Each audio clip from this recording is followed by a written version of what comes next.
Buenas tardes, buenos días o buenas noches, da igual cuando escuches esto, porque nos estarás viendo en Getafe News, en el canal de YouTube, en Getafe News Informa, nuestro programa de todas las semanas, donde damos exclusivas de lo que sucede en Getafe. Y hoy nunca mejor para contarlo que las noticias que hace 2 semanas dimos aquí, hoy están en todos los medios de comunicación. Empezamos con un nuevo programa en el que vamos a analizar, pues un poco la actualidad de Getafe y aquellas cosas que se conocen un poco menos. Bajo el título Hospitalillo de San José, testigo y protagonista de la historia de Getafe, las historiadoras y archiveras África Cabrera y Raquel Jiménez del Cerro compartieron el pasado jueves hallazgos documentales y curiosidades sobre el papel fundamental que este espacio ha desempeñado en la evolución de la ciudad. Hoy, con este motivo, nosotros queremos hablar de este espacio, su historia, su evolución y su desarrollo. Dentro vídeo. Vamos a descubrir el Hospitalillo San José, un edificio fascinante en Getafe que lleva siglos ayudando a los más vulnerables. Todo empezó en 1507. Alonso de Mendoza lo fundó justo aquí, para atender a la gente sin recursos. Han pasado 5 siglos, ¿verdad? Pues el edificio ha vivido una transformación brutal en estructura y en su función. Ojo al contraste arquitectónico. Su exterior castellano es súper sobrio, pero esconde un interior barroco deslumbrante y riquísimo. La joya oculta es esta maravilla, un retablo barroco de 1687, de Joseph Razi. ¡Espectacular!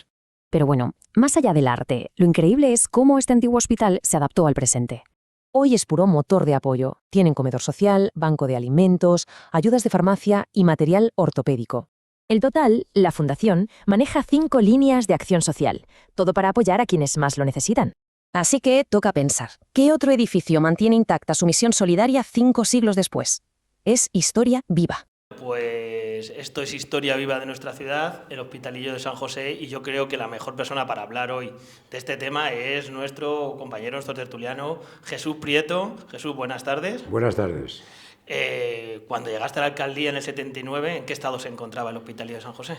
Mira en qué estado se encontraría, que lo que me encontré fue un proyecto de derribarlo y hacer viviendas, apartamentos y un bajo comercial que ofrecían en compensación al ayuntamiento.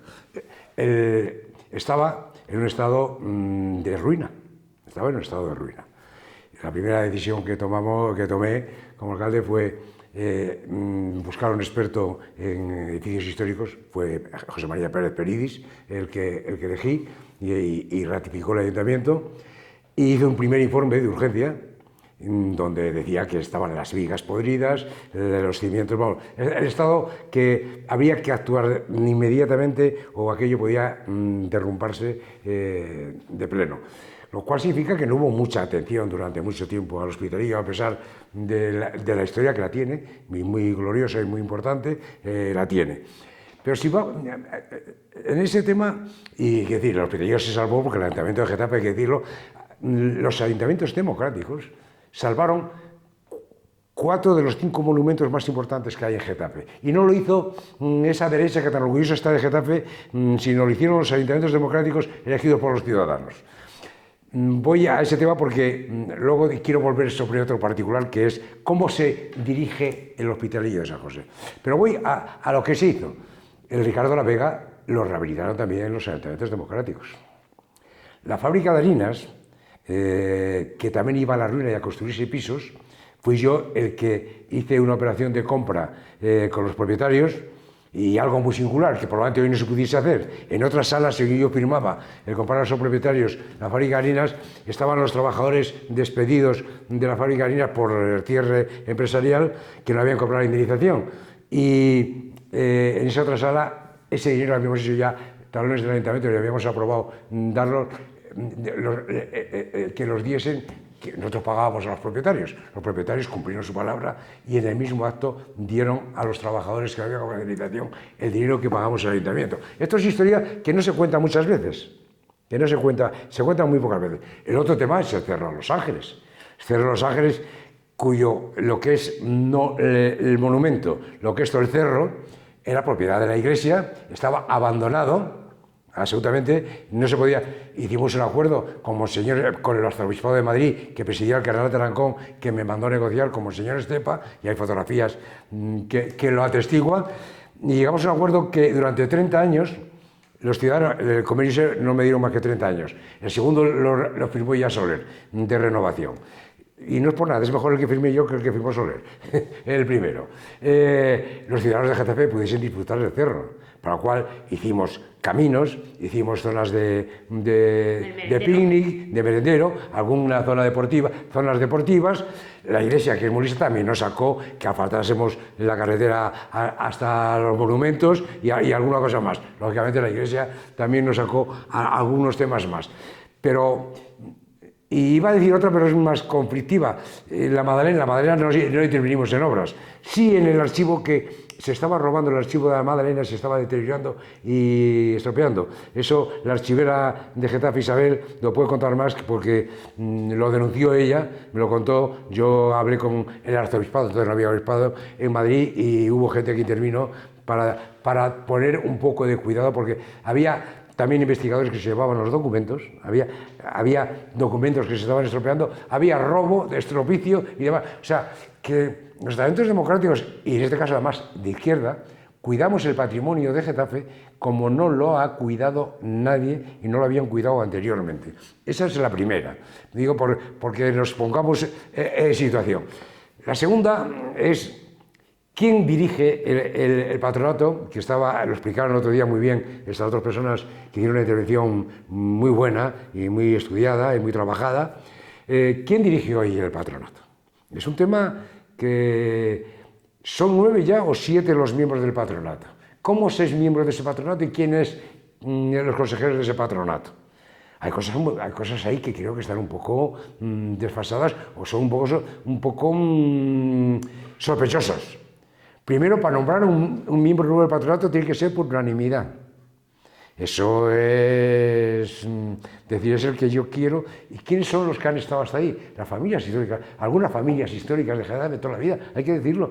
Con lo cual, ese sistema de que tiene que ser por unanimidad lleva a la exclusión. No lleva, yo creo que después de que el ayuntamiento restituyó ese bien a la ciudad y a la fundación. Segundo, ¿se mantendría ese patronato sin estar en el ayuntamiento ocupando y pagando los gastos que hace los servicios sociales? Creo que debería plantearse por las autoridades locales en este momento. La alcaldesa y el párroco de la Madalena son miembros natos por estatutos fundacionales del patronato. Creo que deberían tomar alguna iniciativa. Creo. Sí, yo, en mi opinión, yo creo que un modelo obsoleto como el que dirige uno de los edificios históricos de nuestra ciudad, creo que es inadmisible. Es decir, que yo sepa, el 90 y tantos % de las inversiones que se han realizado en ese edificio han sido con dinero público de las vecinas y vecinos de Getafe. Entonces, como tú bien has explicado, bueno, pues se podía haber llegado a algún tipo de convenio como el que se llegó con el Cerro, o se podía haber adquirido directamente el edificio para que fuera propiedad municipal, ¿vale? Yo no digo eliminar a lo mejor el patronato, porque puede ser una cosa simbólica y se podía haber quedado de una manera simbólica, pero lo que creo que ningún vecino, ninguna vecina puede llegar a entender es que se gasten el 99% de nuestros recursos en arreglar un edificio, por muy histórico que sea, y que sea propiedad de una serie de personas que no han puesto un duro, para que nos entendamos. Es decir, lo voy a explicar de otra manera. Es decir, si cualquier edificio público, cualquier edificio privado se rehabilitara con el 100% del dinero municipal, cualquier persona entenderíamos que ese edificio debería ser patrimonio municipal. Es decir, si un edificio está abandonado y le arreglo, lo normal es que sea patrimonio público. Lo que nadie entiende es que eso sea patrimonio privado. Ya digo, yo no excluiría a nadie de la actividad, digamos, de participar en el... Bueno, si queremos en la organización de los eventos, si no recuerdo mal, el Ayuntamiento de Getafe, además de haber puesto el dinero, de haber rehabilitado ese edificio, tiene un convenio de colaboración. Es decir, las actividades que hace la Fundación Hospital de San José, como el resto de asociaciones y colectivos de la ciudad, lo hacen a través del dinero que les da el Ayuntamiento. Hemos escuchado que se hacen actividades sociales y en muchos casos, bueno, yo en algunos casos los haría como caridad, un poco a la antigua en mi opinión, pero bueno, bien aceptada puede llegar a ser. La cuestión es que se hace con dinero también de los vecinos y vecinas. Entonces yo creo que eso tiene que tener no solo un control, como lo tiene todo el dinero público, sino que un edificio de esa categoría debe ser patrimonio municipal y no podemos seguir cometiendo los mismos errores. Y además yo le hice una intervención en esa conferencia diciendo que, y además me lo encargó alguien al que tú conoces muy bien, que es que desde que la pandemia no se puede, el edificio está cerrado por las tardes y el jardín, que es uno de los mejores que hay en Getafe, no se puede, mucha gente tenía costumbre de ir al jardín por la tarde, pasear y hasta leer. Y desde la pandemia, como no hay vigilante jurado pagado por el ayuntamiento, está cerrado el hospitalillo. Y eso es una queja que otros me han planteado, otros vecinos, porque fue una experiencia muy bonita. El marco tiene problemas de mantenimiento, pero eso se pueden pagar. Y se puede, que eran los conciertos de cultura inquieta. Hubo conciertos maravillosos en ese marco que también han desaparecido. Entonces, y ese es un uso público. Yo entiendo que la Fundación, porque la Fundación tenía una historia que era difícil, si no, incluso actuar, si no se respetaba la Fundación, no podríamos haber hecho, probablemente, sin un convenio no se podría haber hecho nada. Pero los tiempos cambian. Yo creo que estamos en otro tiempo. Ya hay que decir que el Hospitalillo tenía propiedades en tierras que ha ido vendiendo. Creo que la última la han firmado hace muy poco y ya no tiene ninguna propiedad, más que el Hospitalillo. Porque antes tenía bienes que iba vendiendo, que tenían rentas de esos bienes. Ya no existe ninguno, según dijeron en esa conferencia a la que asistí encantado, y que felicito de nuevo a las personas que han hecho el trabajo. Pero creo que ha llegado un momento de que haya una representación en esa fundación diferente, abierta y representativa de la ciudad. Es una opinión.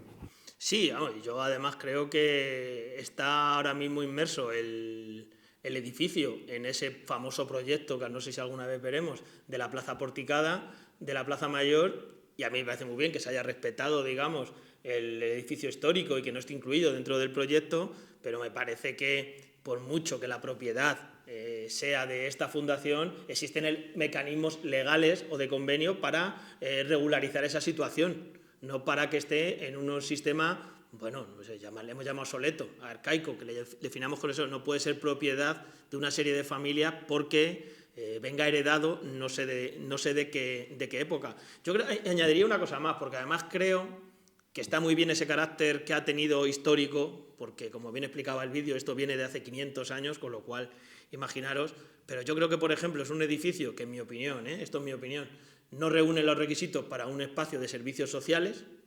Creo que ya no reúne esas características, y los servicios sociales municipales, que desgraciadamente, porque la Comunidad de Madrid además no aporta lo que debería aportar, bueno, pues no tienen, digamos, cubiertas todas sus necesidades, con lo cual el edificio, siendo un edificio tan antiguo, creo que no reúne las condiciones para que los trabajadores y trabajadoras que ahí trabajan atiendan de la mejor manera correcta. Pero tú decías que no está abierto por las tardes. Yo estuve hace poco, casualmente, por ahí por la mañana, y tampoco pude entrar a ver el jardín que dices, que es una maravilla y que creo que deberíamos tener acceso regulado en unos horarios adecuados, pero abierto para todos los vecinos y vecinas de Getafe. Bueno, pues hemos hablado de cuestiones hereditarias y creo que vamos a seguir hablando de eso, que son... Pues ya es oficial. La princesa Leonor por fin ha elegido su futuro universitario. Fijaos bien en esta fecha, 2026. Ahí es cuando empezará su etapa académica civil.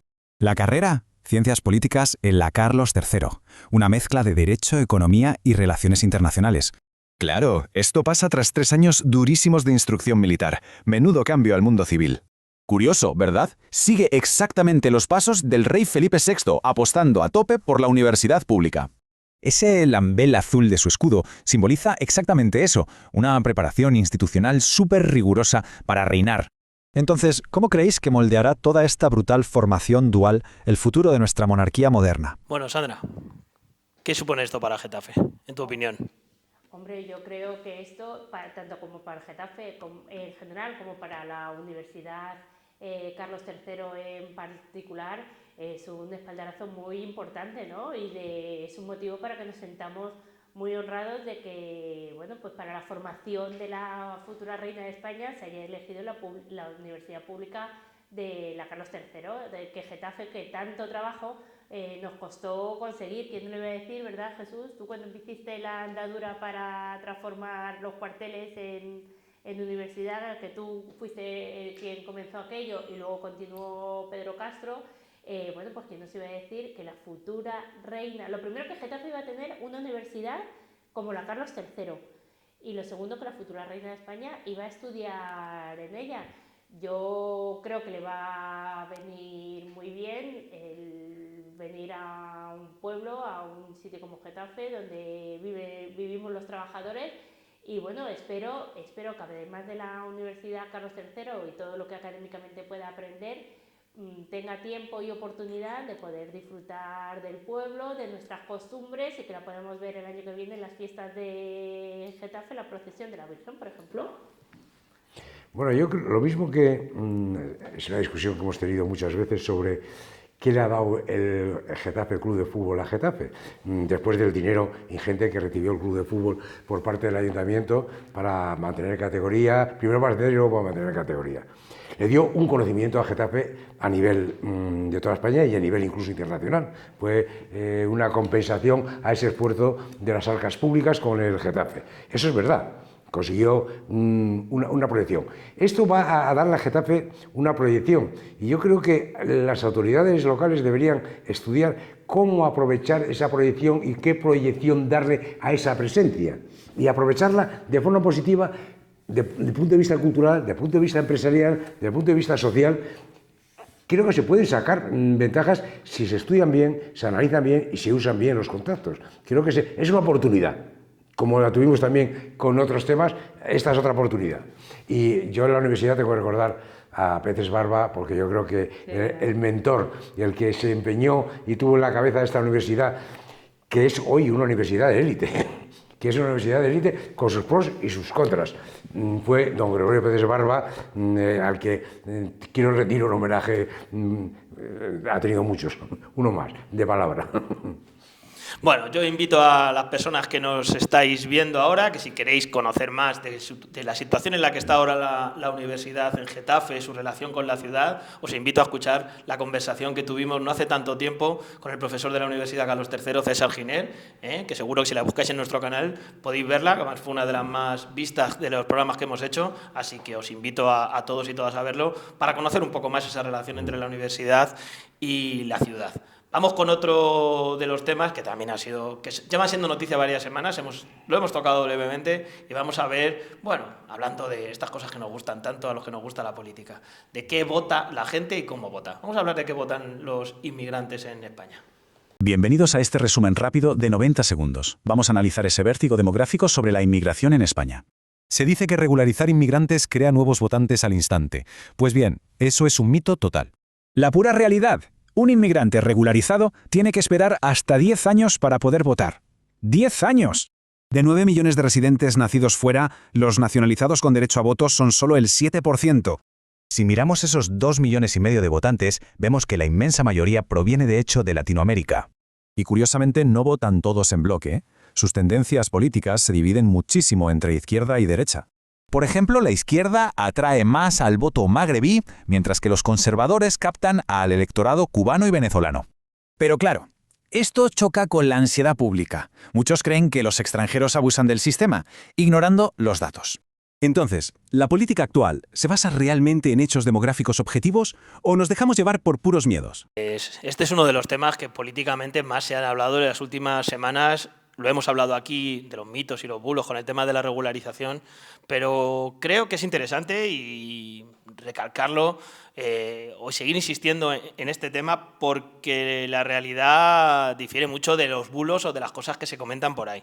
Lo hemos hablado muchas veces y hemos hablado aquí del caso de Getafe, donde bueno, pues algunos hemos estudiado y hemos comprobado cómo en las elecciones donde de verdad pueden votar los inmigrantes, que como bien ha dicho el vídeo no son en todas, es decir, hay mayor voto de ciudadanos, digamos, no nacidos en España o no nacionalizados españoles en esas elecciones donde pueden, como pueden ser las elecciones municipales, no respecto, por ejemplo, a las nacionales, donde esos países con convenio sí pueden votar, donde significativamente, bueno, pues los datos demuestran cómo hay esa disparidad entre bloques, por ejemplo, entre cómo los ciudadanos, especialmente los ciudadanos magrebíes, votan un poco más a la izquierda, o cómo los ciudadanos de Latinoamérica, determinados países, como puede ser Cuba, Venezuela, votan más a partidos, digamos, conservadores o de derechas, según la queramos definir. Y a la vez, también hemos hablado muchas veces, como el voto de los países, de ciudadanos de países de lo que conocemos o lo que hemos conocido como Europa del Este, también votan normalmente más conservador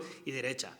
La cuestión es que creo que lo más relevante es que el voto inmigrante no es un voto definido, no es un voto como están intentando vendernos, de que está claro a quién quiere votar o que va a votar a una condición, digamos, política concreta, sino que es un voto, como el resto del voto de la sociedad, que afortunadamente piensa, decide y cada uno vota lo que quiere. Aquí hemos hablado, y acabo con esto, del factor, muchas veces, del factor de las iglesias evangélicas ha sucedido mucho en Estados Unidos, lo hablamos en las elecciones de Estados Unidos por Donald Trump, ha pasado mucho en Latinoamérica también, el papel que tenía, el propio Lula se acercó mucho a las iglesias evangelistas en el último mandato para conseguir los votos, y en estos días, creo que fue ayer antes de ayer, se llenaba prácticamente el Metropolitano con un acto de iglesias evangelistas en Madrid, y hay partidos como es el Partido Popular de Madrid que saben que hay un núcleo importante de votos y están trabajando ese tema. Sí, yo creo que es un tema que lo hemos hablado bastantes veces aquí en distintos programas y que, primer tema, la primera pregunta sería ¿cuántos votan de los inmigrantes con derecho a voto? Hay una abstención muy alta, infinitamente mayor que la de los españoles, votan muchos menos cuando tienen derecho, cuando pueden votar, que son las elecciones municipales. Y luego el voto es un voto, como bien te has dicho, José Luis, que no es a un partido o una dirección política, vota a todo el espectro político, con características propias, como has dicho, los del este, los venezolanos y tal, pero es un voto libre y no cogido, que nadie lo tiene. Y la pena es que votan poco, es una pena, no se integra, sería una forma de sentirse integrados que votasen más. Eso sí ha sucedido, sin embargo, en casos que conozco en Alicante, en Valencia y en Canarias, que sí ha sucedido que votan en algunas zonas donde tienen una presencia, votan masivamente. Y claro, tienen incluso hasta alcaldes. Pero sí que de cara al futuro, yo creo que los partidos políticos están haciéndose pensar que va a tener mucha importancia. Por el volumen del número de personas va a tener mucha importancia y creo que van a darse cuenta que tienen que cuidarlo. Creo, me da la impresión. Sí, yo efectivamente, aparte de que votan los inmigrantes, cuando yo hablo, no todos, pero sí me ha llamado la atención muchas veces cuando hablas con personas inmigrantes que ya incluso son españolas, porque ya tienen la nacionalidad española, que curiosamente, contrario a lo que se cabría pensar, son ellos muchas veces los contrarios a que siga llegando más inmigración, porque lo sienten como una amenaza a lo mejor a los sectores en los que ellos pueden estar. Yo la primera vez que escuché eso, digo, bueno, habrá sido casualidad de esta persona que tiene ese pensamiento, pero no, ya he tenido más ocasión de compartirlo con personas inmigrantes. Y es una tendencia muy generalizada de que los principales, curiosamente, frente a lo que se cabría pensar, muchos de los principales oponentes ya de la regularización y de la llegada de más inmigrantes son ellos, y son los primeros que están diciendo que se pongan foto a la llegada de Eso en Estados Unidos se ha visto clarísimamente. Además, las televisiones lo publicaban y entrevistaban a los... ¿Por qué? Hay dos razones que ponían, y a mí me lo ha dicho aquí dos conductores de taxi, me lo han dicho lo mismo, que leía yo de Estados Unidos y que veía las televisiones. Una entrada masiva es curioso, los empresarios son los más partidarios de que entren, porque abaratan los salarios. Si hay más mano de obra, se abaratan los salarios y joden a los que ya están instalados y tienen trabajo, pues sus salarios no crecen y entonces se sienten perjudicados. El otro, que te lo dicen, si vienen demasiados y no hay vivienda, me sube el precio de la vivienda. Si encima voy a ganar menos y me cuesta más la vivienda, pues a mí no me ayuda. Quiero decir, esa es la explicación que te dan. No sé si el que quiera hablar con ellos, que hable.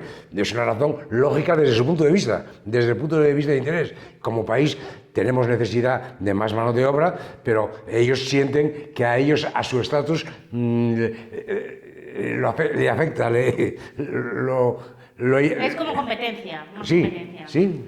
Claro, es una posición al final que aunque a algunos les pueda sorprender, es una posición conservadora. Claro. Quieren conservar su estatus, que les ha costado mucho llegar hasta él por las dificultades que tienen, pues un proceso de regularización o estabilizarse como inmigrante en un país desconocido para ellos, y cuando se han situado en ese estatus, pues lo defienden porque no lo quieren cambiar. Es una actitud humana, lógica y muy normal, que muchas veces sorprende que sobre todo en los medios de comunicación no se trate como tal y que parezca que se está hablando de otra cosa. Estoy convencido que de este tema hablaremos mucho. A mí sabéis que siempre me gusta traerlo a lo local, a Getafe. Creo que Getafe, además, por su sociología, está cambiando espacios que tradicionalmente tenían un voto determinado, barrios como puede ser La Alhóndiga, Juan de la Cierva, Margarita. En las últimas elecciones que se ha votado ya hemos visto el cambio. Había mucha gente que cuando se empezaban a abrir aquellas urnas se sorprendían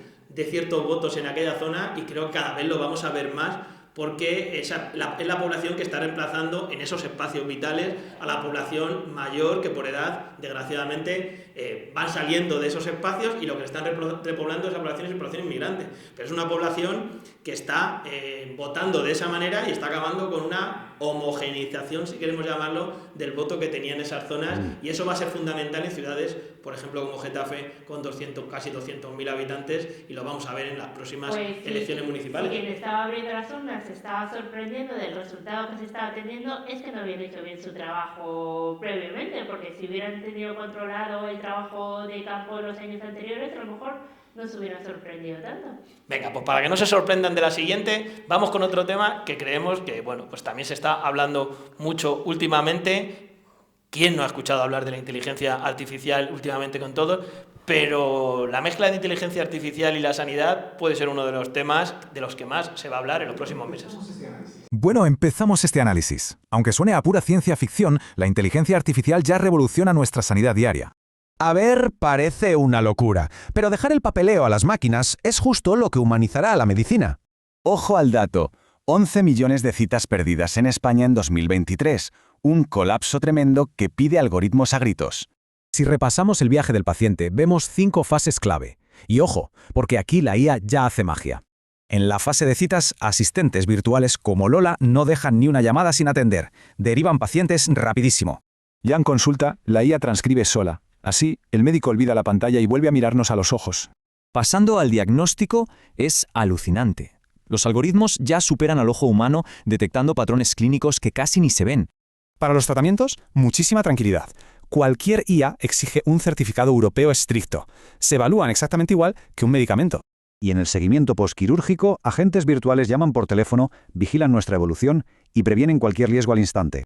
Automatizando el papeleo, la medicina recupera su alma. ¿Será la tecnología, curiosamente, la salvadora definitiva de nuestra empatía clínica? La IA, los graves problemas que tiene la sanidad pública española. Puede ayudar a la española y a la mundial, pero hay que aplicarla y hay que estudiar cómo se aplica.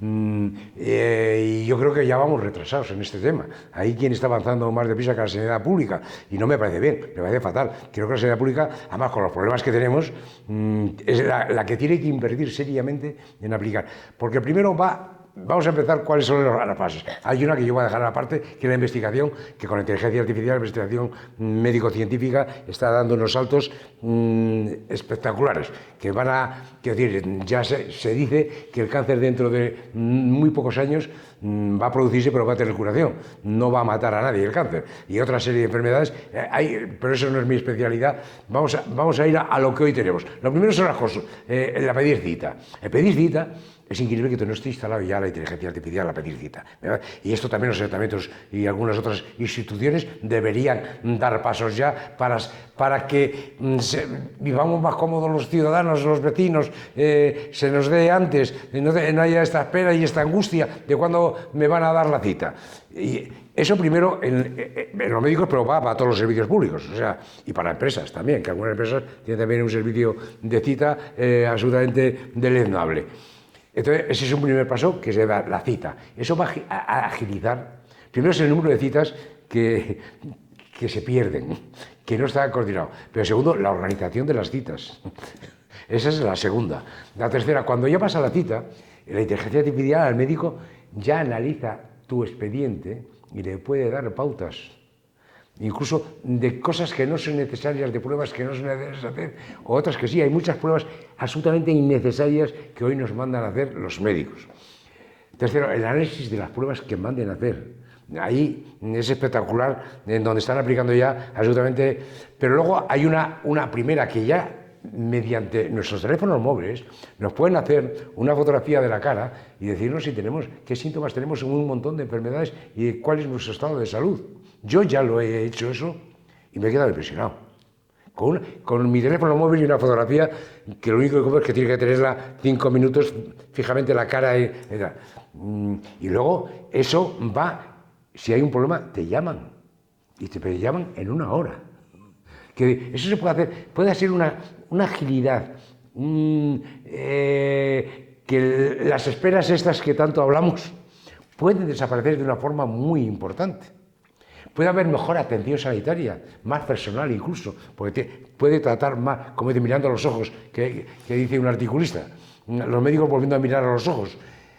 Y los diagnósticos que también van a mejorar de forma espectacular. Entonces, yo lo que tengo que decir sobre este tema, pónganse en marcha, por favor, inviertan en ello, pongan el esfuerzo, el dinero y la atención en este tema, porque puede solucionar una parte muy importante de los problemas que tenemos en la sanidad general y especialmente en la pública.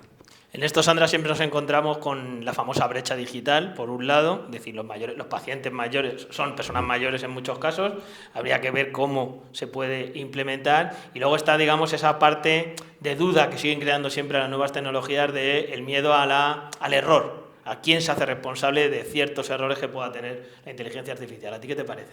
A ver, lo primero, como decía Jesús, ya hay muchísimos ayuntamientos que están utilizando elementos y herramientas de inteligencia artificial, sobre todo para descongestionar los servicios de atención ciudadana y los servicios de atención pública. Muchísimos ayuntamientos están utilizando inteligencia artificial, además no son herramientas costosas, es una cuestión de voluntad y de compromiso para mejorar la atención ciudadana. Lo segundo que tú decías, hay que tranquilizar a todo el mundo. Ahora que estamos hablando de la inteligencia artificial aplicada al tema de la sanidad, yo pediría a los responsables, por favor, que no alarmen a la población y que no digan que la inteligencia artificial o que un asistente de inteligencia artificial va a suplir a un anestesista, porque eso no es verdad.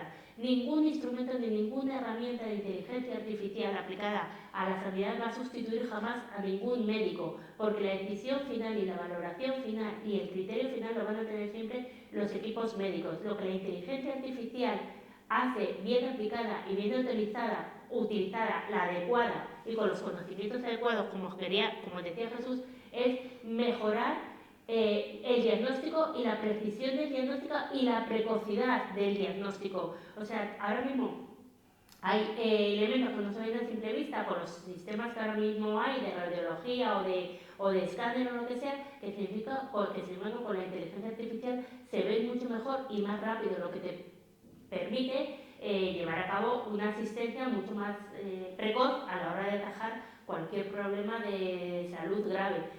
Por lo tanto, si aplicamos la inteligencia artificial a la simplificación administrativa y procesos burocráticos en unos hospitales que ahora están colapsados muchas veces por cuestiones burocráticas y eso lo quitamos de ahí, mejorará la sanidad y sobre todo que nadie se asuste que ningún asistente virtual de inteligencia artificial va a sustituir jamás a ningún médico, al contrario, lo que hace es mejorar la utilización de los médicos, como así ya se están haciendo en multitud de hospitales de España. O sea, el otro día esto es inteligencia artificial para que la gente que nos está oyendo entienda de lo que estamos hablando.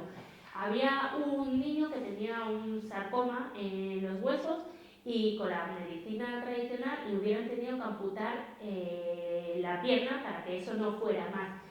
La inteligencia artificial permitió crear un gemelo digital del niño, con las mismas características del niño, con la misma enfermedad del niño. Fruto de eso, los médicos pudieron idear el sistema para aplicar la mejor medicina para evitar cortarle la pierna a ese niño, pero finalmente no solo consiguieron evitar cortarle la pierna, sino que la enfermedad no fuera a más. Por lo tanto, estamos ante un avance absolutamente que puede mejorar la calidad y la salud de la vida siempre, y siempre vamos a poner eso por delante. La inteligencia artificial, detrás de la inteligencia artificial siempre tiene que haber una persona, para que la inteligencia artificial sea una herramienta ética y utilizada al servicio de las personas. Pero para eso hay que poner los medios y hay que poner conocimiento. Y hay que poner las leyes, porque tiene riesgos, y algún manifiesto que están sacando los grandes de la inteligencia artificial son para echarse a temblar. Claro. Hay que hacer leyes que controlen cómo se desarrolla y quién controla eso y qué es lo que mete ahí. Tiene sus riesgos. Ahora, Claro, puede, otro día hablamos de artrosis, utilizado de forma adecuada, puede suponer una mejora en la asistencia sanitaria, en el cuidado de las enfermedades y vamos, de forma espectacular. Y vuelvo a decir, y que los médicos miren a los ojos otra vez a los enfermos. Bueno, pues creo que de esto vamos a seguir hablando mucho más. Es evidente, como bien decís, que sobre todo para ciertos trámites que son burocráticos, para agilizar la administración, aquí hablábamos la semana pasada de cómo se gestionan esos fondos, hay trámites burocráticos que directamente los puede hacer la inteligencia artificial, porque eso sí que no tiene ningún riesgo para nadie, ni para la salud ni para nadie, a la vez de las administraciones públicas, y podría anticipar pues como 10 o 15 trámites, eso. Otra cosa es que otro día tendremos que analizar lo que supone eso en puestos de trabajo y en cuántas personas o no hay que recolocar o quitar en determinadas administraciones o no, o recolocar y dedicarles a otras funciones. No, a otras funciones. A otras funciones. Hay procesos administrativos que, sinceramente, de los que se estudian en las administraciones públicas, que muchos son, digamos, recurrentes o regulares, y que eso es lo más fácil que puede hacer en este caso la inteligencia artificial. Pero hablando de inteligencia artificial, habéis hablado antes por ahí de un manifiesto de una empresa que se ha hecho muy famosa por hacerse con una parte importante de la tarta del pastel de defensa de los Estados Unidos, y vamos a hablar de la situación en la que estamos ahora mismo en Europa, hablando de esto, del ejército y del rearme. Bueno, la época del protectorado militar estadounidense sobre Europa se resquebraja. Es nuestra nueva y bastante dura realidad. Rearmarse ante Rusia es vital, claro, pero hacerlo cada país por su cuenta es un error monumental. A ver, gastamos una auténtica barbaridad en defensa, pero sorprendentemente la eficacia real de combate es bajísima. Esta falta de unión crea puntos ciegos peligrosísimos, nos deja sin activos clave y genera duplicidades totalmente ineficientes. Y ojo, porque las inversiones masivas sin coordinar, como este gran impulso alemán, amenazan con distorsionar nuestro mercado. Mientras tanto, el increíble presupuesto del Pentágono, de 1 billón, expone nuestra enorme brecha en inteligencia artificial. Claro, Estados Unidos integra a sus gigantes tecnológicos, y en Europa sufrimos un retraso y parálisis legal peligrosísimos. Hasta los datos tácticos que llegan de Ucrania se pierden en un mosaico caótico de acuerdos aislados. Entonces, llegamos a la pregunta del millón. ¿Cuál es el verdadero coste oculto de esta ineficiencia? Sencillo. Sin coordinación profunda e inmediata, pagar nuestra defensa acabará devorando el gasto social europeo por completo. La duda queda ahí. ¿Lograremos por fin unidad estratégica antes de que la presión financiera fracture la sociedad? Fue, digamos, el desastre que ocurrió después de la Segunda Guerra Mundial, el origen del nacimiento de lo que es hoy la Unión Europea, y parece que vamos dando pasos para atrás, sobre todo con el concepto este de rearme europeo, que, como bien decía el vídeo, en mi opinión es un rearme individualizado y que puede generar un error. Hemos hablado muchas veces en el programa de que si tú vas a invertir más dinero en defensa es porque lo tienes que quitar de otro sitio. Esto es una teoría que nos han dicho tantas veces, que algunos hemos intentado algunas veces, contradecir, es decir, porque el Estado sí tiene herramientas, y ya pasó después de la Segunda Guerra Mundial, para generar más recursos, pero es evidente que mientras que eso no se plantea, la realidad es que todo el dinero que se está incrementando en defensa se está recortando. Los últimos datos que se aportaban de Alemania, en el cual Alemania está incrementando de manera importante su gasto en defensa, y evidentemente esto está provocando recortes en otras partidas. No hace falta irse muy lejos, esto ha hecho el Gobierno de España. Recientemente leíamos cómo el Gobierno de España había quitado precisamente a los ayuntamientos 1.339 millones de una partida destinada a las entidades locales para invertirlo en el Ministerio de Defensa. Casualmente, el ministro de Hacienda, el recién nombrado ministro de Hacienda, lo primero que hizo nada más llegar al Ministerio de Hacienda fue firmar la solicitud a la Unión Europea para que el gasto en defensa de España no compute en el déficit, que son las nuevas reglas que se está dando en la Unión Europea. Creo que evidentemente esto es un tema que no se puede hacer, por ejemplo, como está haciendo el Gobierno de España, por la puerta de atrás. El gasto en defensa va a suponer recortes, y es una decisión que yo creo que tiene que hablarse con la sociedad, porque esos recortes, sean o no sean importantes o no, va a afectar directamente a la vida de los ciudadanos. Y si no queremos tener ciudadanos cabreados con la gestión política, a la gente hay que explicarle las razones. Y lo último, y acabo con esto en este tema, es evidente, yo creo que cada día más evidente, aquí lo hemos hablado muchas veces, que el ejército que se cree, si no es un ejército europeo, si vuelven a ser ejércitos nacionales, primero, como bien dice el vídeo, les va a salir más caro. Segundo, va a ser más ineficiente, es decir, porque la capacidad que cada uno de los 27 países tenga para defenderse va a ser infinitamente inferior que la que pueden tener los 27 juntos, pero, como aquí hemos hablado muchas veces, tendrá que ir condicionada también a una modificación de los tratados de la Unión Europea para acabar, por ejemplo, con elementos fundamentales como el famoso veto que puede tener uno de los 27 países. Yo creo que esos son los elementos fundamentales de un tema que nos guste más o menos o no, a todos nos gusta decir no a la guerra, pero cuando en la situación mundial que estamos viviendo, Europa tiene que ponerse a hablar de este tema. Y además hay otro tema. El gasto... Primero, yo creo que lo que le falta de momento a la Unión Europea es una política de defensa europea. No hay un proyecto. Hay proyectos nacionales de los Estados, pero no hay un proyecto europeo.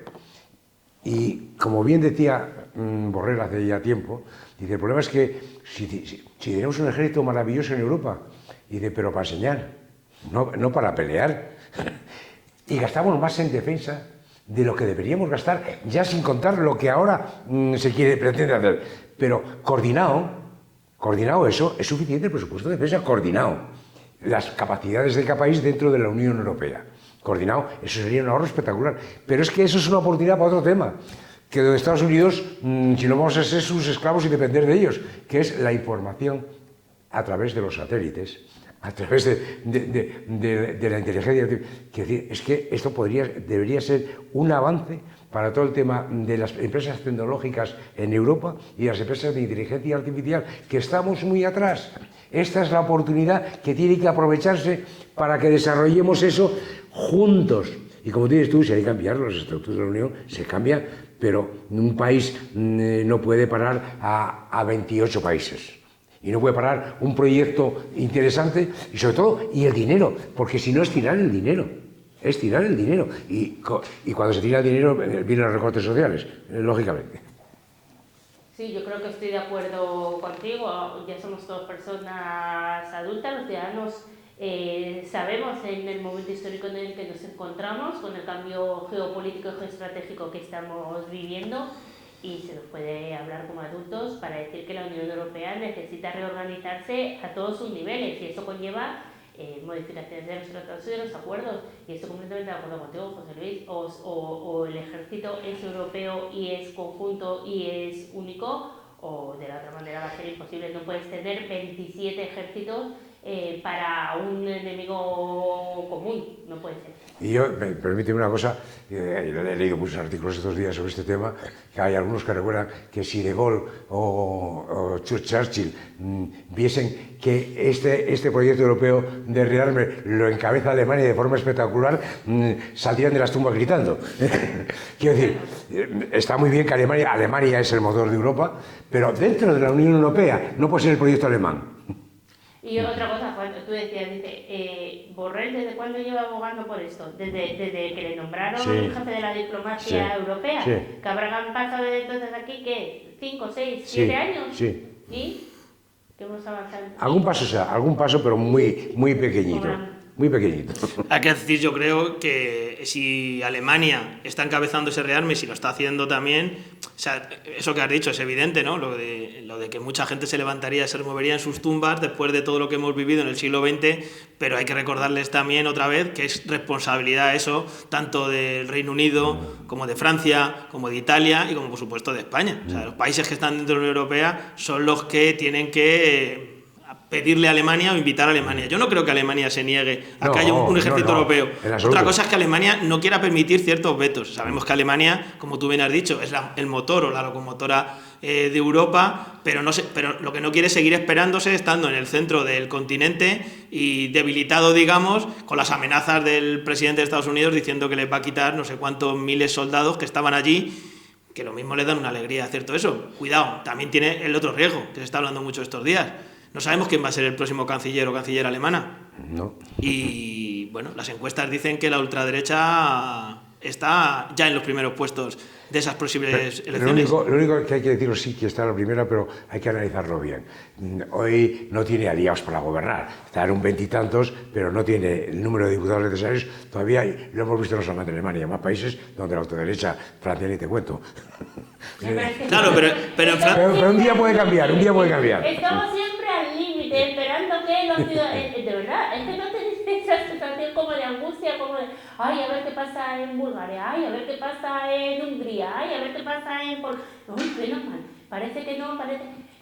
Vamos a dejar, ¿no?, de esperar y confiar en que los ciudadanos de turno, que al final asumen su responsabilidad y tal, y vamos a tomar las Bueno, medidas en Hungría sucedió. Orbán, que era un clave, Sí. porque además era la financiación de la extrema derecha europea, pasaba por Orbán, afortunadamente. Sí, pero ¿no tenéis la sensación de que los últimos años siempre estamos esperando? A que no nos ha preocupado tanto Que en lo que Estados Unidos ha no pasado en pasa. Rumanía, a que no nos preocupa tanto. Lo que ha pasado en Rumanía No no es nos tan preocupa tanto. importante. Porque no es el papel que jugaba Hungría, jugaba un papel fundamental dentro. Sí, pero Sí, pero vamos a unas elecciones francesas Sí. en 2027, Sí. donde en principio los favoritos, y siendo un sistema mayoritario, no necesitan apoyos, es decir, entendemos que ahora mismo el favorito de las encuestas es Joan Bardella, podría ser presidente precisamente de la República, ahora mismo son los favoritos en las encuestas, no sabemos quién va a ser su rival y en qué condiciones y cómo, hay que ver cómo queda esa segunda vuelta. En un sistema mayoritario como el francés, da igual los famosos cordones sanitarios, pero hay que recordar la historia. Hitler tampoco tenía el 51% de los votos de los alemanes, pero serán circunstancias históricas y llevamos ya tanto de esto de los momentos históricos estos que es que hoy me parece que no podemos descartar esa posibilidad, No porque se puede haber una descartar. derecha conservadora alemana que en un momento determinado, con unas circunstancias económicas determinadas, gire y vuelva a permitir, porque lo hicieron una vez, no hay que recordarlo, que la extrema derecha gobierne. Yo no lo veo tan imposible. Por eso digo, y una vez más volvemos a confiar en que eso no pase, o a confiar en que no tengan apoyos. Yo echo de menos, y lo hemos dicho aquí muchas veces en muchos programas, de verdad, un liderazgo más firme y más comprometido de los líderes de la Unión Europea que nos lleve todo el rato a estar al pie de los caballos. Bueno, pues como de esto vamos a seguir hablando mucho, sobre todo de aquí hasta el año siguiente. Cerramos aquí el programa de hoy, Getafe News Informa. Muchas gracias a todos y todas los que nos habéis estado escuchando en el programa de esta semana. Invitaros otra vez de nuevo a que en los comentarios del programa nos digáis de qué temas queréis que hablemos, de qué historias queréis que comentemos, o bueno, vuestras propias opiniones, que la semana que viene las podemos leer aquí en el podcast. Así que nada, muchas gracias por habernos escuchado, muchas gracias a vosotros dos por haber participado. Gracias a ti. Y por invitarnos. Y nada, la semana que viene más.